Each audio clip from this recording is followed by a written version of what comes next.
Om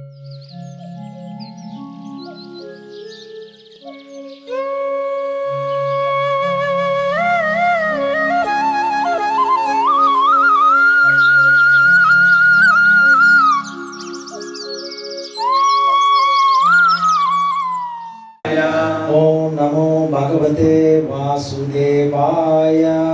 Om Namo Bhagavate Vasudevaya. Hare Krishna. On behalf of ISKCON Scarborough, I would like to welcome each one of you again to this Friday evening program. As you can see, this is a new look of ISKCON Scarborough. Thanks to all the wonderful work done by several devotees during the last few days, and some of the devotees are here, Shishan, Gajanan and others. Please give them a warm round of applause. So as you can see now, we can accommodate over 100 devotees in this temple hall very easily. 11. Chapter 10 verse 11. The page is 433 in your yellow Bhagavad Gita. Tesam evanukam partham. Which one? 10 Prabhu? Tesam evanukam partham. Tesam evanukam partham. Aham ajnana jam tamaha. Aham ajnana jam tamaha. Nasayamatma bhavasto. Nasayamatma bhavasto. Jnana deepena basvata. Jnana deepena basvata. Tesam. For them. Eva. Certainly. Anukampartam. To show special mercy. Aham. I. Ajnanajam. Due to ignorance. Tamaha.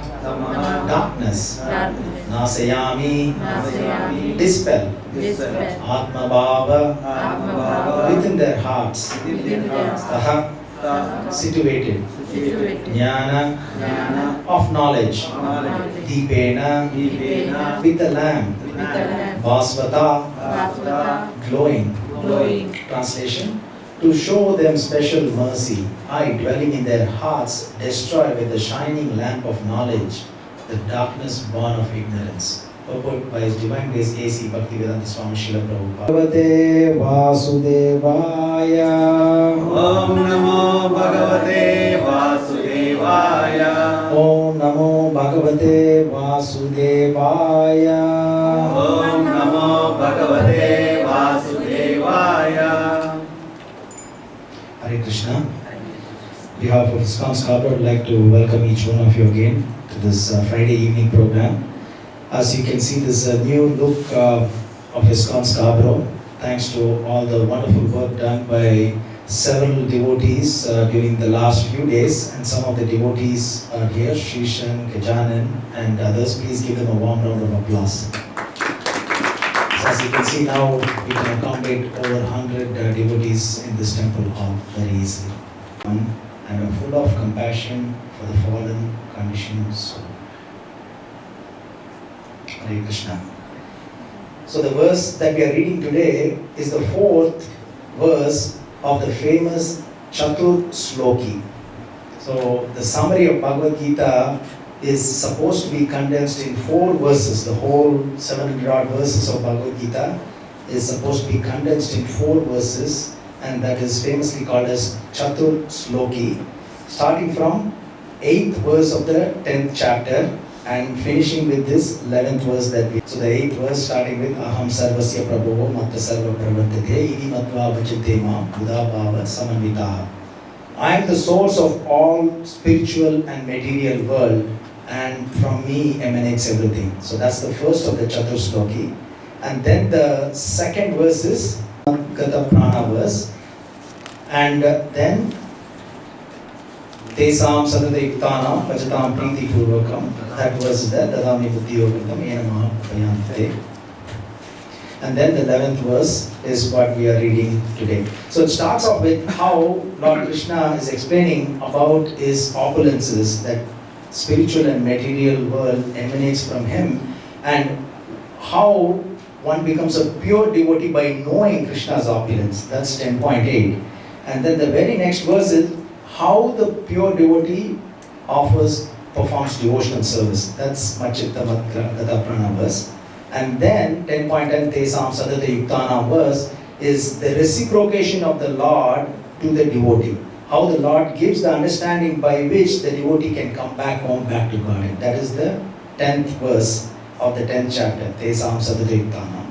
And the last verse in the Chatur Shloki, which is the 11th verse, is again the reciprocation of the Lord, where the Lord says, from within the heart, He dispels the darkness of ignorance with the torch of knowledge. So that is the verse that we are reading today. And talking about darkness, material darkness, here we are talking about spiritual darkness. That means not knowing that we are not the body, and not knowing that the aim of life is to get out of this wheel of is darkness of knowledge. That means we have no spiritual knowledge. Talking about darkness, even material darkness is very, very difficult to get through. 2 months ago in India, there were 620 million people without electricity. So you may have read in the newspaper, 620 million people in India were without electricity for several hours. Now, just for us to understand, that is putting the population of United States together, which is 320 million, population of Canada together, 35 million, population of Russia, population of Japan, population of Brazil. You put all these countries, it is not as much as 620 million people were affected by material darkness. This was in India, and there was so much of problems because of this lack of light or because of this darkness. Same thing in 2003, parts of Canada and USA were affected as well. 50 million people were affected, including Toronto for a couple of days. And we know the difficulty that we had to go through in material darkness. But here, Lord Krishna is talking about spiritual darkness, which is much, much, much, much worse than the material darkness that people had for an extended period of time.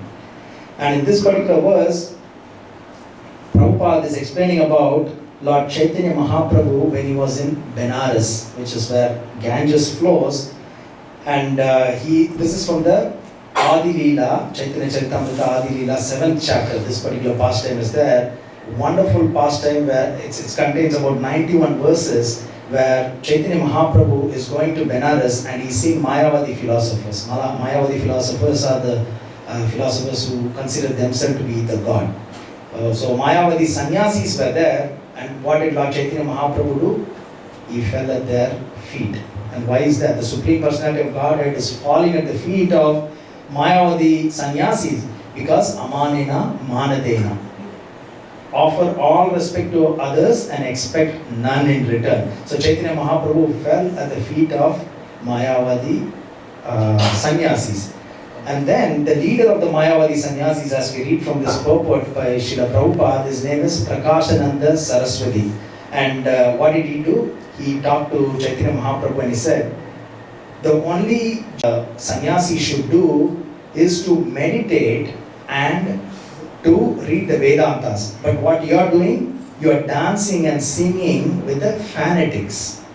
So he said, why are you doing this? As a sannyasi, you are not supposed to dance and sing with the fanatics, but only meditate and read the Vedanta. And the Supreme Personality of Godhead, Lord Chaitanya Mahaprabhu, who is none other than Lord Krishna himself, and what did he say? He said, my spiritual master told me I am a fool. So this is the Supreme Lord is telling. My spiritual master told me I am a fool and I will not understand Vedanta Sutra, Vedanta literatures when I read. So he told me just chant the names of Krishna because it's the essence of all mantras. It is the purport of all the Vedic literature. Just chant the names, holy names of Krishna, and in this age of Kali, the Hare Krishna Mahamantra is the incarnation of the Supreme Personality of Godhead. So just chant the name of Krishna, and that is good enough because you are not good enough to understand what is Vedanta. And he also told me, Chaitanya Mahaprabhu saying to Prakashananda Saraswati, my spiritual master also told me, keep one verse, this verse in your throat all the time. And what is that verse? Harer Nama, Harer Nama, Harer Nama eva kevalam, khalo nasteva, nasteva, nasteva, gatiranyata. There is no other way, there is no other way, there is no other way in this age of Kali other than chanting of the holy name, chanting of the holy name, chanting of the holy name for God realization or self-realization. And then he said, it's not that I want to dance and I want to sing artificially, but then this holy name when I chant, it makes me sing and it makes me dance. So all these Mayavadi sannyasis who heard this were moved and touched, and they fell at the feet of the Lord and asked for His mercy and blessings, and asked for pardoning them for asking such question when the Lord came. And then they asked the Lord to speak on the Vedanta. So that is the major part of these 91 verses from the Adi Lila 7th chapter. And at the end, all the sannyasis said, you are Supreme Lord Narayana Himself. You are the personification of Vedas. So that is the pastime that Prabhupada is quoting for this particular verse. And Prabhupada in this purport goes on to say how our heart is actually contaminated by various anarthas. Lust, anger, greed, envy, pride and illusion is covering our heart. And once we start performing devotional service, once we start chanting, once we are eager to hear the pastimes of the Lord, then all our anarthas of lust, anger, greed, envy, pride and illusion that is actually housing themselves in the core of our heart is slowly removed. Cheto darpanam arjanam bhavamaha dhavagni nirvapanam. So as we chant, the dust that has been accumulated for many lifetimes on the mirror of our heart is slowly taken away once we chant the holy name, once we perform devotional service, when we are very eager to hear the pastimes of the Lord. And this particular verse, Lord Krishna is saying, I will remove the darkness of ignorance with the torchlight of knowledge. And we also pray just before the class, Om Ajnana Timirandasya Jnananjana Shalakaya Chakshurul Militamena Tasmai Shri Gurave Namah. And what's the meaning? I was born in the darkness of ignorance and my spiritual master opened my eyes with the torchlight of knowledge. And how's that? The spiritual master can do what Lord Krishna is able to do. Because the spiritual master is the external manifestation of Paramatma, of the Supreme Personality of Godhead. And also there is a wonderful verse from Chaitanya Charitamrita, very relevant to this particular Bhagavad Gita verse. Surya Sama Maya Haya Andakara Yahan Krishna Taha Nahi. Surya Sama. Sama means internal samam, equal. Krishna Surya is sun. Krishna Surya Sama Maya Haya Andakara. Yahan Krishna Taha Nahi Maya Re Adhikara. When there is Krishna, there cannot be Maya or darkness. So there is a wonderful pastime in Srimad Bhagavatam which is very relevant to this particular Bhagavad Gita verse that we are reading today. Lord Krishna Himself removes the darkness of ignorance with the torch of knowledge. This is from the 51st chapter of the 10th canto, and it's also in the 51st chapter of Krishna book. And I've also taken in our Brahma Madhava Gaudiya Vaishnava Sampradaya. He's written wonderful purports on every verse of Srimad Bhagavatam. So I've taken some from his purport as well. Again, this is the 51st chapter of Srimad Bhagavatam in the 10th canto.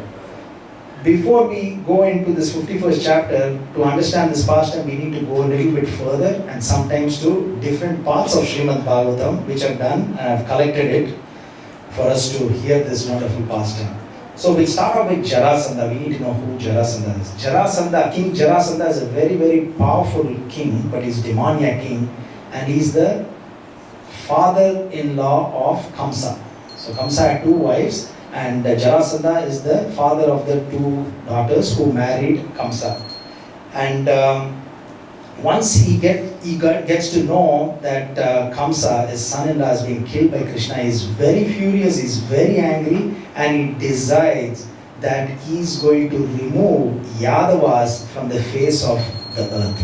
And what does he do? He takes into account, or he brings in 23 Akshani divisions. 23 Akshani divisions. In different cantos of Srimad Bhagavatam, we get to know what is this Akshani division. So it contains 21,000 and elephants, one Akshauhani division. So he took 23 Akshauhani division to attack Lord Krishna and Balaram. Elephants, and then multiplied by 3 is the number of cavalry, that is fighters on horseback, which is multiplied by 3, which would be 65,610. And then multiply that by 5. The number of elephants multiplied by 5 is the number of infantry.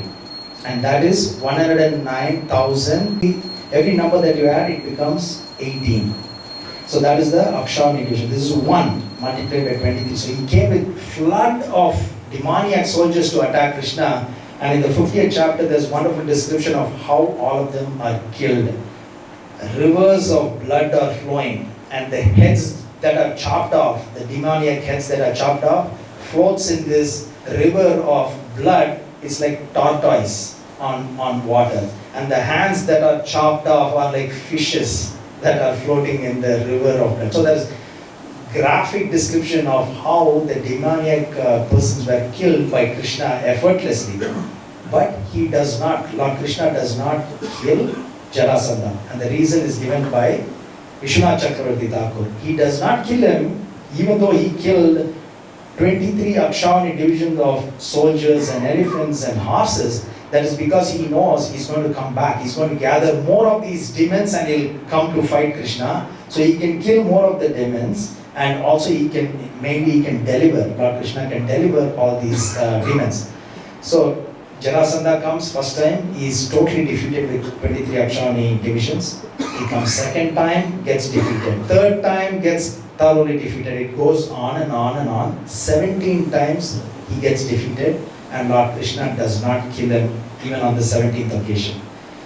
And on the 18th occasion, just before he can come, there is his demoniac, barbaric friend, and his name is Kalayavana. He's a Yavana. Yavana and Malecha are terms given to those barbaric tribes who do not follow Vedic literature, who do not follow these 4 regulative principles. So he is a Yavana, and he is Kala Yavana, so dark Yavana. That is his name, Kala Yavana. So Kala Yavana is a barbaric king. He comes to attack Mathura, which is the capital of Yadavas, with 30 million barbaric soldiers. So it's explained in Srimad Bhagavatam. 30 million barbaric soldiers are coming to attack Mathura, which is the capital of Yadavas. And Lord Krishna at that time is discussing this with Balaram. And he says, so just before we go into that, who is this Kalaya? We have to go back to different cantos of Srimad Bhagavatam. There is a personality by the name of Gargya. So this Gargya was once insulted by his brother-in-law, who called him a eunuch. And everybody, especially the Yadavas, started laughing and laughing and laughing. They could not stop the laughter. And it was an insult to Gargya. And he vowed to take revenge, not on his brother-in-law, but on the people who laughed their hearts out. And they could not stop laughing. He said, I'm going to punish these Yadavas. He's a Yavana. I'm going to punish these Yadavas for insulting me by laughing out so loudly and continuously laughing and not stopping at all. So what did he do? He performed severe penance to Lord Mahadev, Lord Shiva, and what did he do? For 12 years, he did this severe penance and he just ate iron powder. Irumbu powder. 12 years, 12 வருஷம் வெறும் இரும்பு powder மட்டும் சாப்பிட்டு, that was the penance that he did, severe penance. And Lord Shiva asked him what benediction he wants, and he said, I want to have a son who's a Yavana who will be a terror to this Yadavas. And he was a terror, was he not? When he came to Mathura, the Yadavas were terrorized. Of course, not Krishna and Balaram, but the Yadavas in general were terrorized to see 30 million barbaric soldiers attacking at once. They've never seen this many. Yeah, 23 Akshauhani division is lot, but this is 30 million soldiers attacking. So that is a brief history of who Kalayavana is. Again, this is not from the 51st chapter. This is taken from different sections of Srimad Bhagavatam. So Krishna talks to Balaram and he says, this is a grave situation because from one side, Kalyavana is attacking Mathura with 30 million soldiers, and the imminent arrival of Jarasandha who will be attacking us for the 18th time from the other side. So if I am fighting Kalyavana and Balram, if you are fighting Jarasandha, then Mathura is exposed. So people of Mathura are in danger. So what did he do? What did Lord Krishna do? Instantaneously, the city of Dwarka. So this is the explain when and how the city of Dwarka was built. So he built this beautiful city of Dwarka in the sea. With the help of Yogamaya potency, he transferred all the residents of Mathura and they were transported to Dwarka instantaneously. And Lord Krishna asked Balaram to take care of Mathura. Even though nobody was there, he asked him to take care of Mathura. And Lord Krishna walks barehanded, no weapons, nothing, in the form of Lord Vishnu. He's going in this four-arm form, but no gada, no chakra. He's walking without any weapons, bare feet, and he's going towards the battlefield in Mathura to tackle the 30 million barbaric soldiers headed by Kalyavana. So he's going there, and it is said that when he is going, he's seen like a moon that is passing through assembly of clouds. Because he's going through this assembly of barbaric soldiers, Krishna is seen as a moon that is passing through assembly of clouds.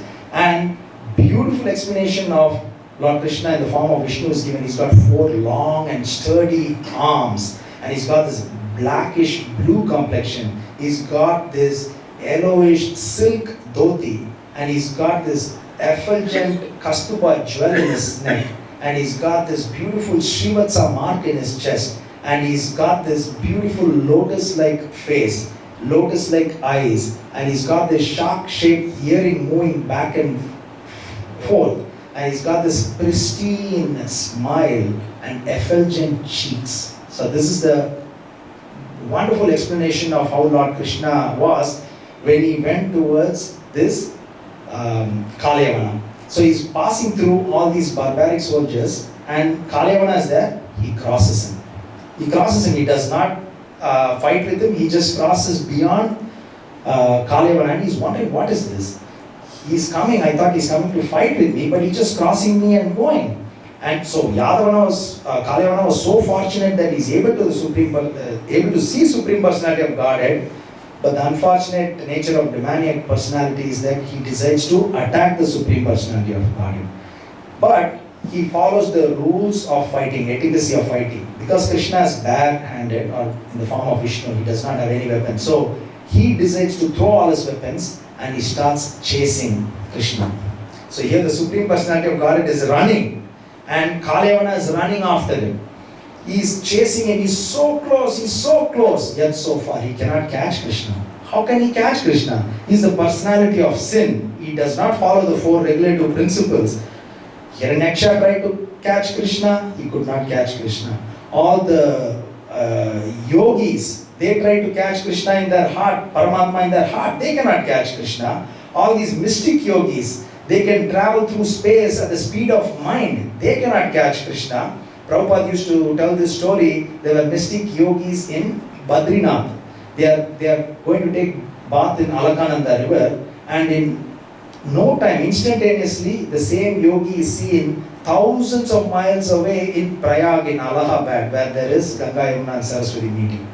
So instantaneously they can travel. They cannot catch Krishna. For so many years they've been trying. They cannot catch Krishna. But Mother Yasoda was able to catch Krishna. Krishna liked to be conquered, but by the love and devotion of the devotee.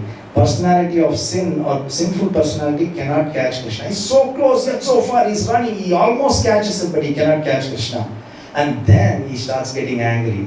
Kalyavana, what does he say? You coward! You are supposed to be a hero. He's calling the Supreme Personality, but you are a coward. You are running away. Aren't you ashamed? Stop. Krishna uses his power of renunciation, potency of renunciation here. He does not react. Why? He is Sarva Karana Karana. He is the cause of all causes. Now his plan is to do two things at one time. Krishna does more than one thing at one time. So here, he wants to show the potency of his devotee. We'll talk about him in the next few minutes. He wants to show the potency of his devotee. He wants to bless his devotee. At the same time, he wants his devotee to kill this personality of sin, to show the power of his devotee. So, Krishna does not react. He shows his potency of renunciation and he keeps going. And he takes him towards a cave in a mountain. He enters the cave in a mountain and he's so close, he's still chasing. And Krishna vanishes from his eyesight. And he does not know what to do. So Kalyavana is running. And after some time, he's seeing a huge human being, a personality is lying down. So he thought, this is Krishna. He's tired after running so much. Now he's fallen down, he's lying down. Let me go and kick him with almighty power. With this huge, powerful leg, Kalyavana kicks this person who's lying down. Humongous kick, because he thinks it's Krishna. First, let me fix him by kicking him. And that person who's lying down is looking around because it's pitch dark in this cave within the mountain. He's looking around, who's this? And then finally he's able to see this Kalyavana standing. He looks at him by his mere glance. This person burns to ashes and falls down. So Kalyavana becomes ashes and he falls down right away. Now, who's this person? So this is not Krishna. There's one more person like. So this person's name is Mucukunda. Mucukunda. Now, who's this Mucukunda? Again, we have to get this information from different parts of Srimad Bhagavatam. Vivaswan is sun god, and Vivaswan's sun god's son is Vaivasvata Manu. Vaivasvata Manu is the father of mankind. Vaivasvata Manu. Vaivasvata Manu had 10 sons, and one of the sons is Ikkaku. I was thinking the pronunciation is Ikshvaku because it is spelled as IKSVAKU. But 2 days ago, I was listening to the Prabhupada's, and Prabhupada pronounced it as Ikkaku. So that is the right pronunciation. So Ikkaku is one of the 10 sons of Vaivasvata Manu. And how was he born? Vaivasvata Manu sneezed. Again, this is not in the 51st chapter. I am taking from different portions of Srimad Bhagavatam. Vaivasvata Manu sneezed, and from his sneezing came Ikkaku, the great personality. Now all of us can take it up as a challenge. We can try sneezing any number of times. Forget about getting a great personality. We can't get even a mosquito. What we get is all the dirty things come, phlegm and other things. So here, this great personality of Ikkaku was born from the sneezing of Vaivasvata Manu.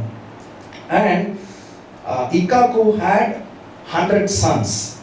And from 100 sons, not one of the 100 sons, in that same lineage was Yuvanasva. Yuvanasva, one other great personality. Yuvanasva had 100 wives, but he did not have any children. So he decides to do a great yajna. It's called Indra yajna. He goes to a forest with all these priests. They do an amazing yajna. And after the yajna is over, there was no water to drink. So Yuvanasva takes the water that was from this yajna and he drinks it.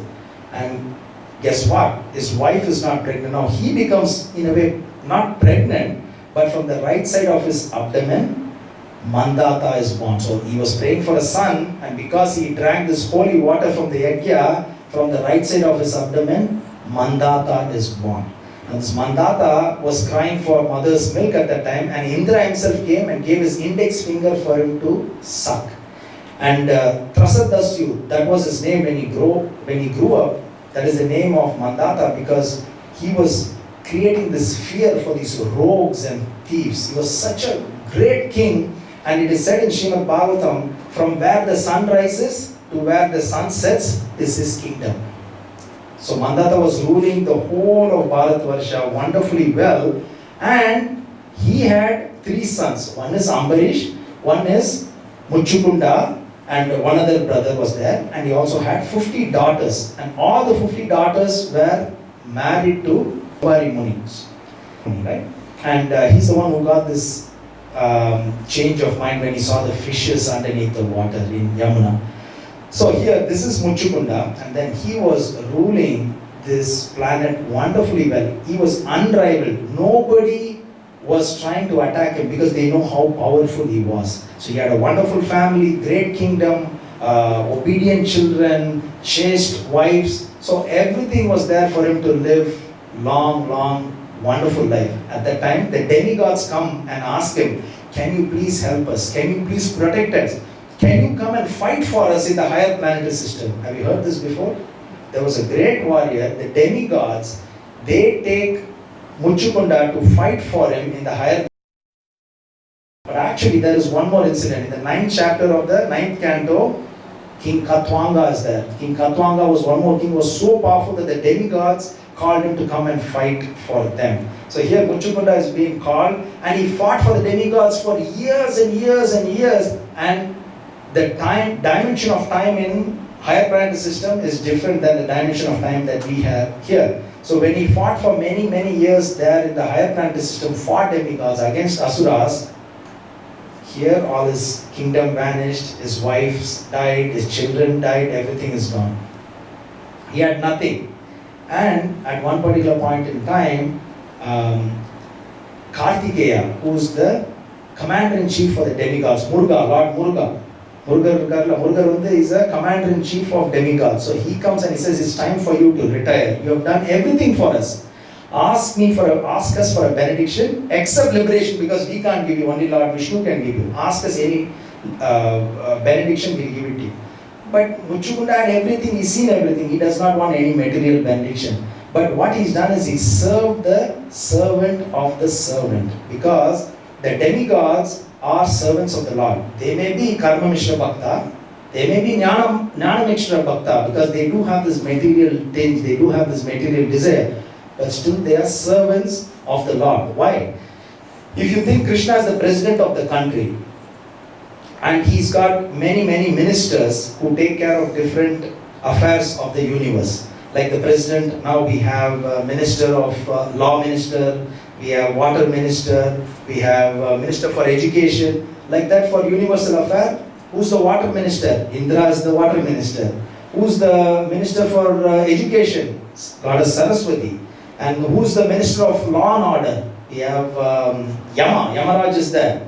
Who's the finance minister? Kuvera is there. So these are all different ministers for the president, like that. So Krishna is the Supreme Personality of Godhead, but all these demigods serve him. So here Mucukunda has served the servant as the servant of the Supreme Personality of Godhead for several years. And he asked for one benediction. Okay, you asked me for benediction. All I want to do is sleep. Because for thousands of years he's not slept. So he's asking the benediction not for any material benediction. I want to sleep. I did not sleep for many thousands of years. I want to sleep. In Bhagavad Gita 6.16, 16th verse in the Bhagavad Gita 6th chapter, Krishna says, one is not a yogi if he sleeps too much or if he sleeps too less. He's not a yogi if he eats too much, if he eats too less. So here, we should not think that Mucukunda is falling into this category where he's sleeping a lot. No, because he just compensated. He did not sleep for many thousands of years. So all he's saying is, I want to sleep undisturbed. And if somebody disturbs me, if I look at them, they should be burned to ashes. And that is the benediction that he had. And this Kalyavana came and he disturbed him by kicking him. He looked at him and he burned him instantaneously to death. And right after the personality of sin, Kalyavana is burned, the Supreme Personality of Krishna appears there with all the effulgence. And because of this light, Mucukunda is asking, are you the king of heaven? He's asking Lord Krishna, are you king of heaven? Are you king of the sun planet? Are you king of the moon planet? Because of the effulgence, there's so much of brightness. And then he's saying, you have removed, first of all, how did you come with bare feet, crossing all these humongous thorns that are there in the forest, sharp pebbles that are there in this cave? How did you come? And are you the sun planet's king, moon planet king, fire planet's king? So he knows that there are life in other planets. Prabhupada in his purport is saying, because now scientists say there is no life on other planets. So here Mucukunda knows that there is life on other planets. That is why he's asking, are you the sun planet's king, moon planet's king? And he's saying, Mucukunda is saying that you have dispelled the darkness in this cave. And Vishwanath Chakravarti Thakur is explaining in his purport that he did not just dispel the darkness of the cave, but he dispelled the darkness of ignorance in his heart when Krishna came. And he's asking Krishna, can you please explain who are you? Then he realizes, and Prabhupada and Vishwanath Chakravarti Thakur's purport, it says, a person of less importance when he's talking to a person of higher importance. So in this case, Mucukunda is a person of lower importance, and Lord Krishna is the Supreme Personality of God of higher. So it's always an etiquette for a person of lower level to explain about himself, to introduce himself first. So he goes on to introduce, I'm the grandson of Yonaswa, I'm the son of Mandata, and I was helping the demigods for several thousands of years. I was tired, I wanted this benediction to sleep, nothing but sleep, and I had this benediction to burn somebody who disturbs my sleep, and this personality came, which is Kalyavana, and he was burnt to death. Kindly tell me about yourself.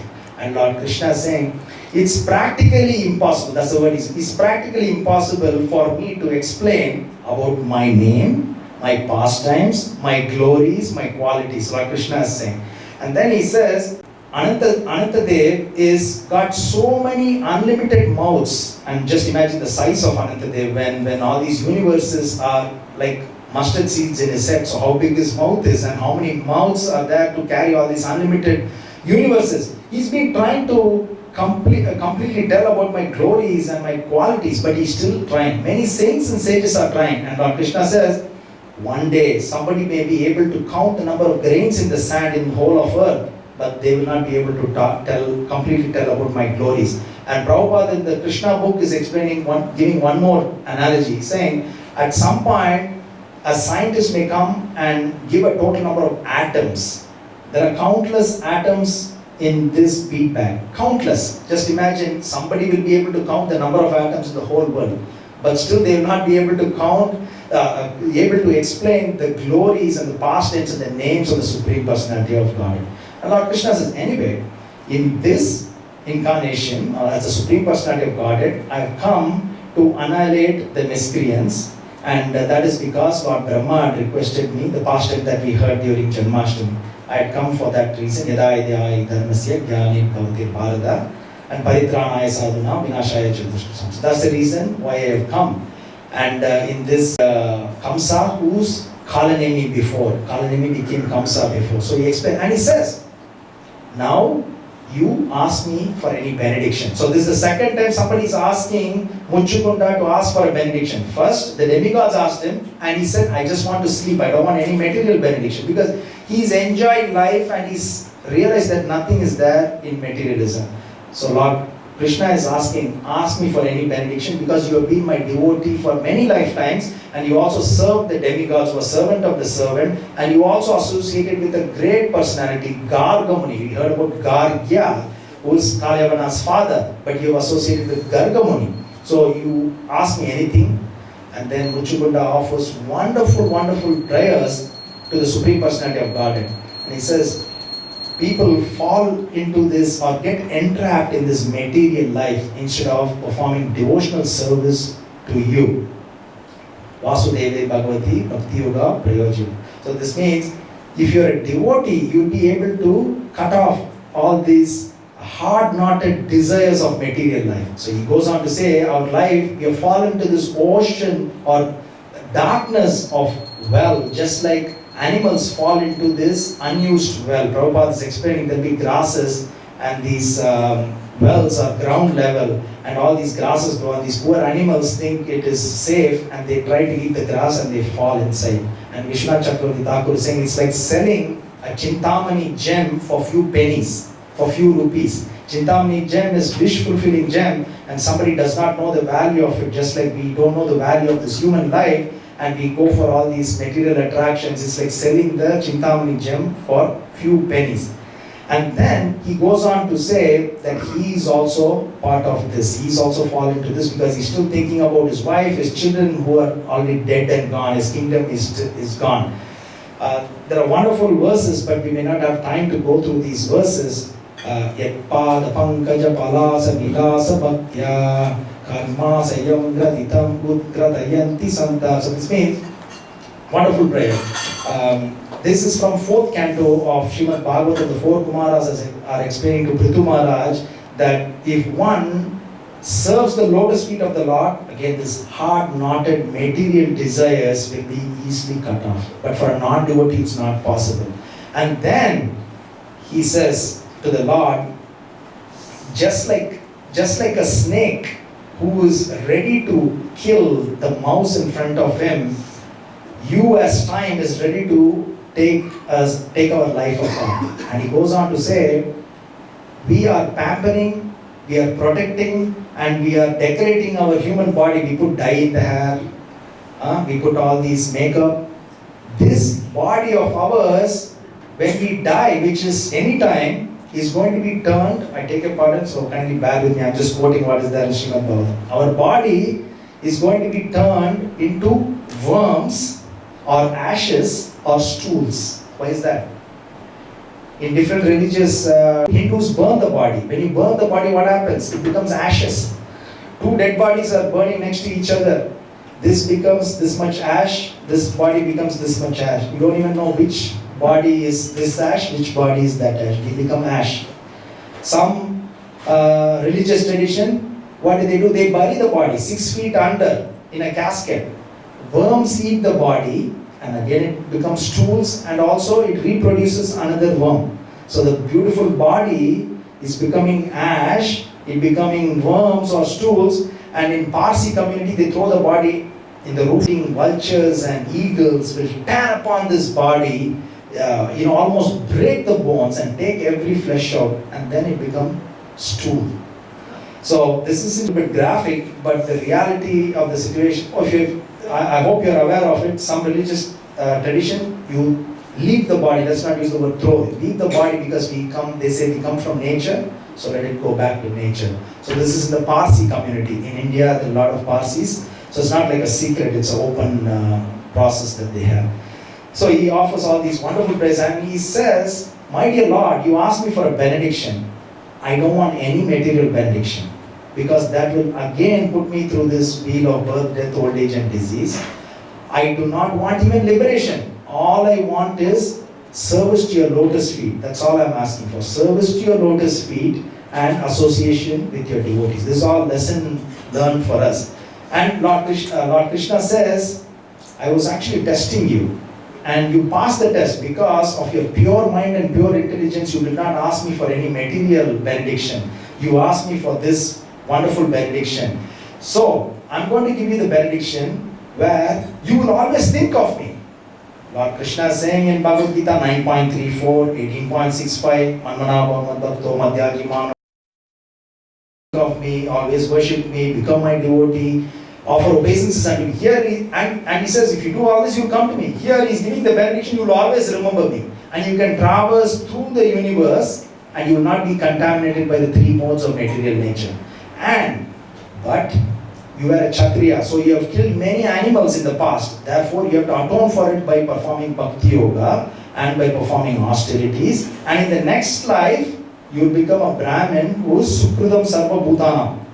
That means well-wisher of all living entities. Bhoktaram Ekatavasam Sarva Loka Maheshwaram Sukridam Sarva Bhutanam Kyatva Maham Shanti Mrichati. So here, he will attain the qualities of Lord Krishna. And then Vishwanath Chakravarti Thakur says, why he is not getting liberation? One is he did not want. And Lord Krishna is saying, even for my enemies, I am giving them liberation. Like Putana, she went back home as a mother. He is such a great devotee. Let me come back again and he can be part of my pastimes, earthly pastimes. So he is going to be born as a Brahmin and he will be participating in the pastimes of the Lord, which is way better than going to get liberation in the spiritual world. And then he goes to Gandhamadana mountain, and then he goes to on the Supreme Personality of Godhead. So, just to summarize, Mucukunda is representing us, the souls sleeping in the core of the heart, like he was sleeping in the cave. And the personality of sin, Kalyavana, is there, the personality of sin is there.